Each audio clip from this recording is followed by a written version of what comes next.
Namaste and welcome back to my kitchen. Today, I'm making something sweet and special. Rasmalai. Soft, creamy, and filled with the aroma of saffron and cardamom. This dessert is our favorite. Let's start by making the base. The Chhena. In a pot, pour in 1.5 liters of full cream milk. Let it come to a gentle boil. While it boils, in a small bowl, mix 3 tablespoons of vinegar with 3 tablespoons of water. After the milk has rested for 5 minutes, slowly pour the vinegar mixture. Stir gently only. You'll see the milk begin to split. If it doesn't separate completely, just add a little more of the vinegar mixture. Slowly, the milk turns into soft, grainy curds and clear whey. That's when you know it's ready. Get a large bowl, place a strainer and a clean muslin cloth or cotton cloth over it. Now carefully pour the mixture over the muslin cloth.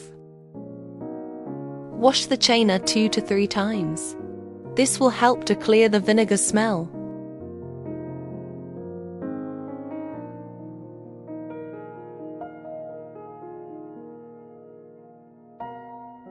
Now gently squeeze the cloth to remove excess water. Don't squeeze it too dry. We still want the Chhena to have some moisture left. Let it rest for 1 hour so that extra water drops out. Now put the Chhena on a clean plate or bowl and start kneading. Knead it for approximately 8 minutes. This step is important. Knead slowly with your palms until it becomes smooth and dough-like. It should feel soft and slightly oily in your hands. When the dough is ready, divide it into small pieces and roll them into smooth, slightly flat balls. Try not to leave any cracks. That helps them stay spongy later.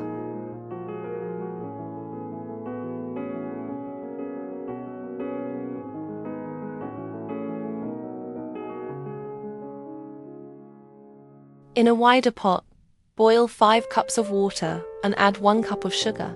Let the water come to a boil and the sugar dissolve. We don't need a thick syrup, just a proper boil is enough. Gently place the Chhena balls in the water, one at a time so that the heat level doesn't go down suddenly. Don't overcrowd the pan.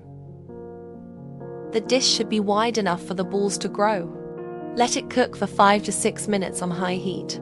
You'll notice they start to expand a little. That's a good sign. Now close the lid and let it cook in medium heat for 10 to 12 minutes. They will double up in their size.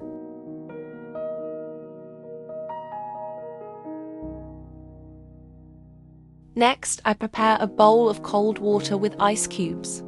Transfer the hot raspberries into the ice water. This shock helps them retain their shape. Let it rest for 15 minutes. I will show you how one raspberry looks. Press gently between your fingers. If it springs back, it's perfect. Now let's make the milk syrup.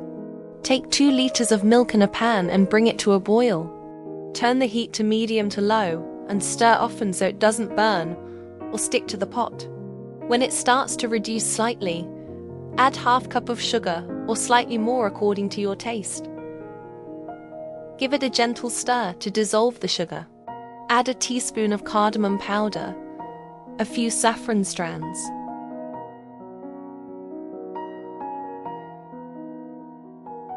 Add finely chopped pistachios and almonds and let it simmer for another 5 minutes until it thickens slightly. The milk should reduce 1/3 from original content. Add a small drop of yellow food color if your saffron doesn't give enough color.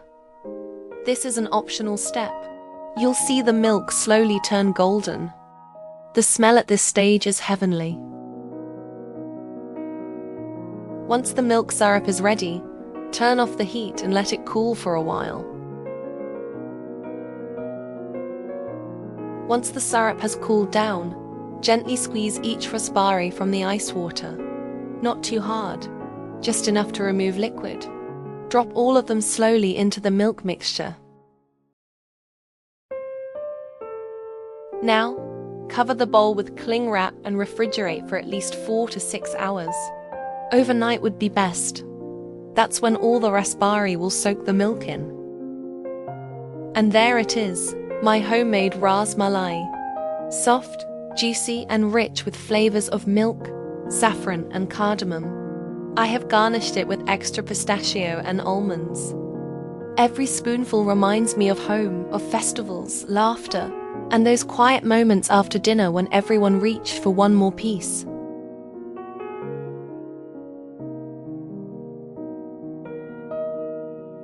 Thank you for watching.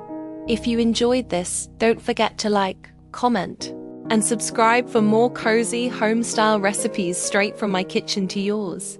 Until next time, happy cooking!